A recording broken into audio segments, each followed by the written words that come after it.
Hi friends, Tony DeWitt here, Missouri appellate attorney and a guy who likes to make the law make sense on YouTube. Here's what we're discussing today.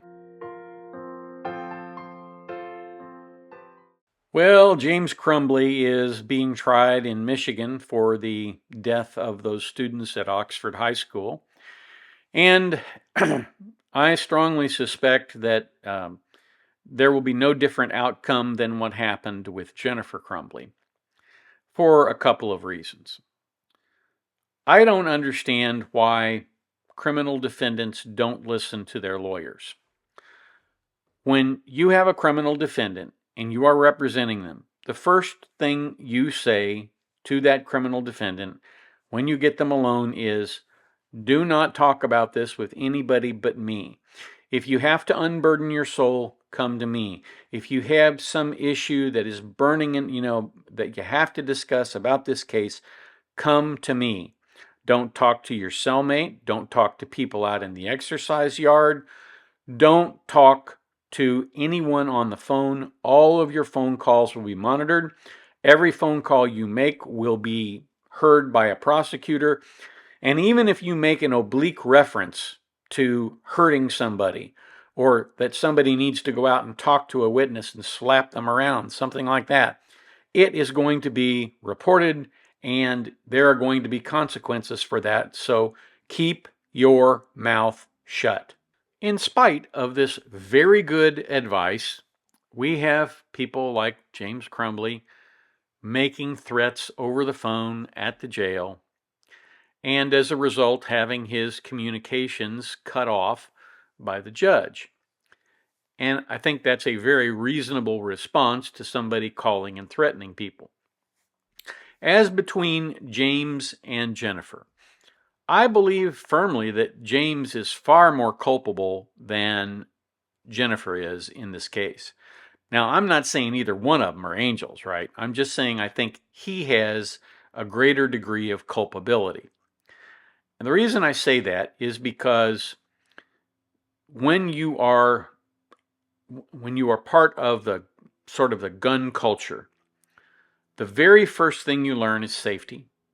And the other thing that you teach, hopefully, to your children is firearms only have one purpose, which is to expel a projectile out of the barrel at around 1,700 feet per second, and using the mass and velocity sort of calculations, deliver a very serious blow to whatever it hits.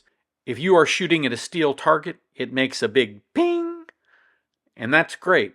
If you're shooting at a paper target, it goes right through and makes a nice little hole. If you're shooting at a person, it goes right through them and makes a big hole that blood comes out of.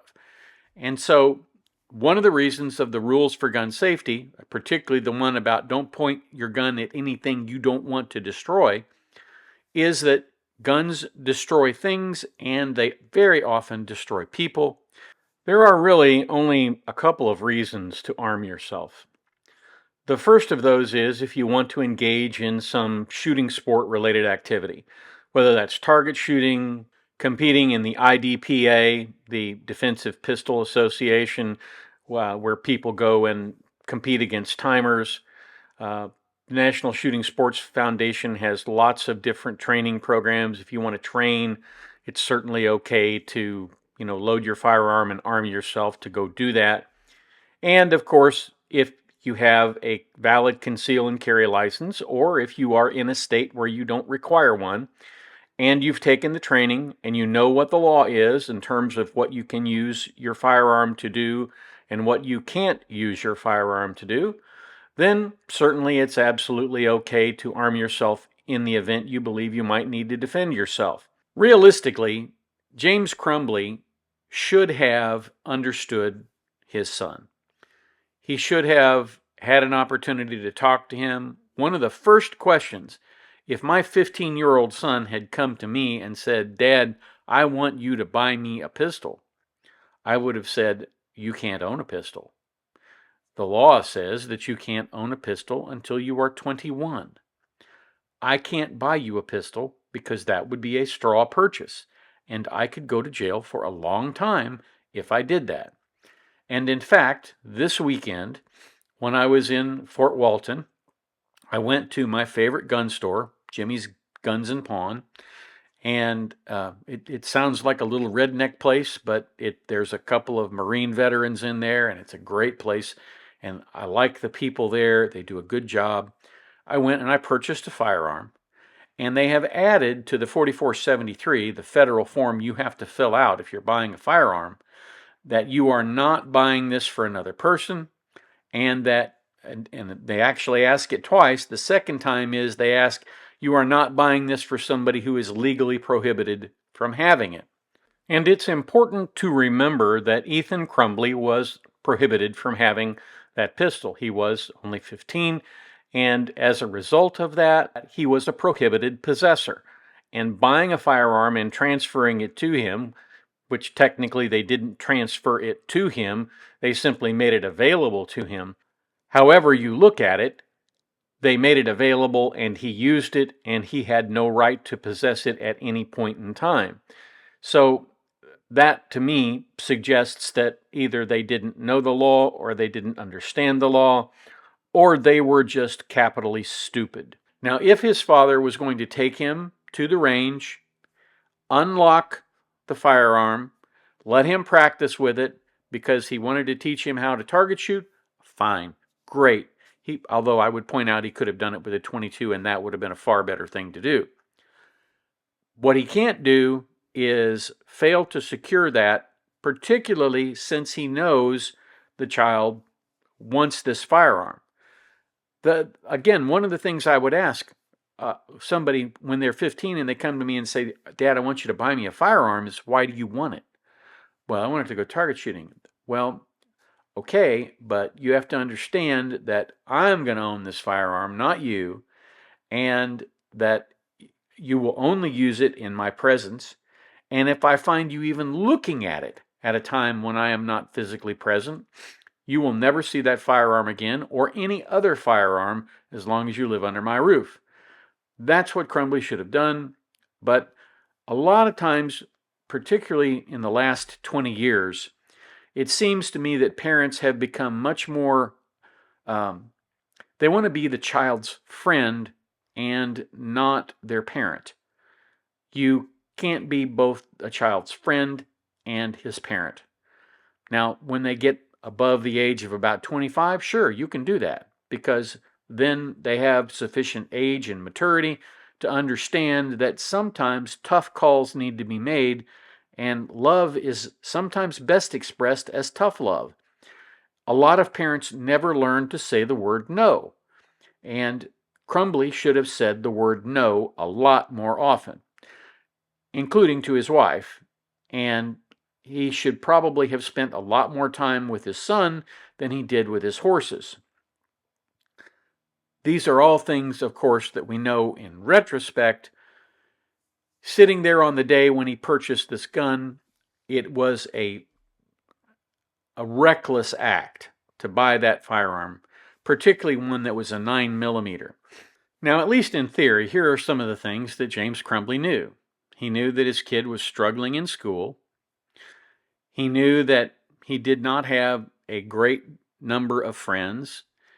He probably suspected that he was being bullied. He probably didn't spend a lot of time talking to his son about what was going on in school, either because he didn't feel competent to help him with, academic work, or more likely because that kind of thing made him uncomfortable. He did not want to remember perhaps his own time in high school. Actually, I kind of had a good time in high school. I was never bullied, but I went to a high school on a military base, and we had great people. We had great people to work with.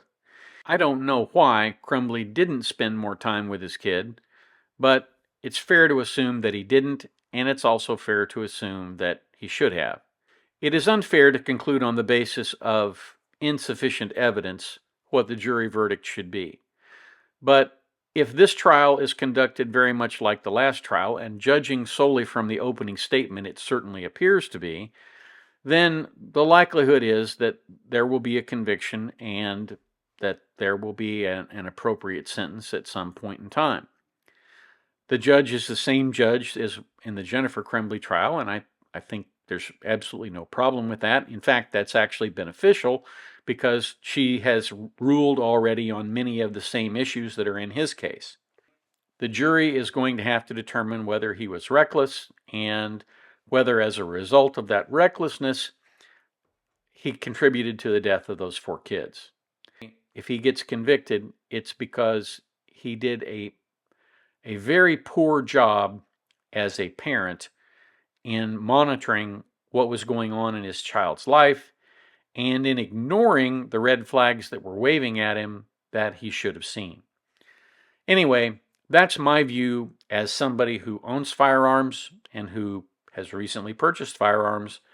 That's my thinking in large part because I understand what firearms can do. As a combat medic, I was trained in treating gunshot wounds. As a respiratory therapist, I saw a lot of them in the emergency room. One of the great, what I would call great myths that come out of Hollywood, when I used to watch TV a lot, for example, you would see Starsky and Hutch. And I'm sure people out there, particularly my younger viewers, are going, Starsky and Hutch? Who the heck are they? These cops would inevitably once or twice a year get shot. And they'd always get shot in the shoulder. And so the next time they'd show them out of the hospital, they'd have their arm in a sling.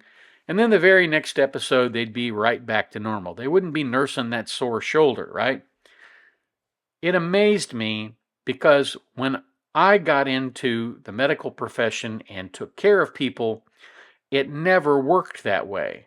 A lot of times people lose the use of the arm or they fail to have a decent range of motion with their shoulder. A lot of times they can only raise their shoulder like that because of the structural damage that gets done by gunfire. There is this myth created by Hollywood, really, that if you get shot, you either die or you go home whole. That's not the case. Dying is certainly a possibility, but more importantly, not having a normal life thereafter is certainly a possibility. In the Helena Hutchins case, the bullet transected her spinal cord. Had she survived, she would have been a paraplegic for the rest of her life. She would have done her cinematography from a wheelchair. All of these things are tremendously important in terms of evaluating gun safety and in terms of teaching your child what it is they hold in their hand when they hold something like a 9mm firearm. That's what I have for you today. It's probably not as much fun as some of the other stuff we've done, but hopefully you have found it interesting, helpful, whatever. Thank you so much for watching. If you have the opportunity today, do something nice for somebody, and then catch me down here at the beach again tomorrow. Have a great day.